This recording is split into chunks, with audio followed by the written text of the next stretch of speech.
नमस्कार दोस्तों। तो पिछले बार के आईएएस क्वेश्चन पेपर में एक बहुत ही इंपॉर्टेंट क्वेश्चन आया था कि पैटी को खाने का सही तरीका क्या है, डायग्राम के साथ एक्सप्लेन कीजिए। पैटी इंडिया का एक बहुत ही लोकप्रिय स्नैक है और अगर आपको इंडिया में लोगों की सिविल सर्विस करनी है तो आपको पता होना चाहिए कि इसको खाने का सही तरीका क्या है। तो आइए इस क्वेश्चन को डिस्कस करते हैं विद डायग्राम। तो जैसा कि आप देख सकते हैं हमने यहाँ पे पैटी का डायग्राम बना दिया है और अगर आप किसी भी स्टूडेंट से पूछेंगे कि पैटी को सही तरीके से कैसे खाना है तो वो एरो यहाँ पे साइड पे बना देंगे। तो पैटी को सही से खाने का तरीका तो पता नहीं, पर ये लोग मात ज़रूर खा जाएंगे बिकॉज ये पैटी को खाने का सही तरीका बिल्कुल भी नहीं है। ये प्रचलित तरीका तो है और बहुत सारे लोग पैटी को इस तरीके से ही खाते हैं, बट अगर आप पैटी को साइड से खाएंगे तो आपकी जो पहली बाइट है वो बहुत ही सूखी सूखी और बहुत ही रूखी रूखी होगी दोस्तों।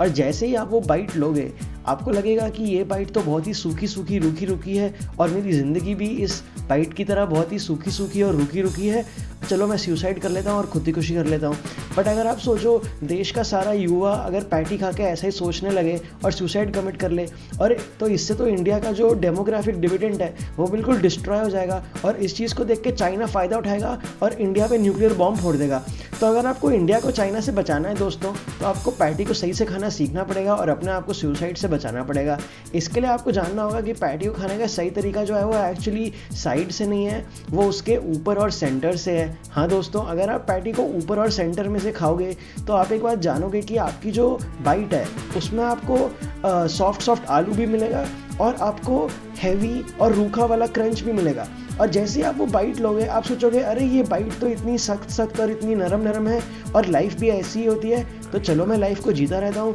खुदकुशी नहीं करता हूँ और आगे स्ट्रगल करता रहता हूँ और इंडिया की मैं सेवा करूँगा, इंडिया के लोगों की मैं सेवा करूँगा और इंडिया को मैं सुपर पावर बनाऊँगा दोस्तों। तो ये आपको पैटी वाले क्वेश्चन में आपको लिख देना है दोस्तों, और अगली बार जब आएगा ये क्वेश्चन पेपर में आप इसको लिख देना, आपको फुल मार्क्स मिल जाएंगे। और इसी बात पर आपको मैं एक बात बोलना चाहता हूँ बहुत इंपॉर्टेंट, कि जो लोग बयान पेलते हैं उनको प्रीचर कहा जाता है, बट जो लोग ज्ञान देते हैं उनको टीचर कहा जाता है। तो इसी बात पे अपने टीचर के लिए ठोको लाइक, इसको सब कुछ पाने की हो आस आस, कोई अरमा हो जो खास खास आशाएं।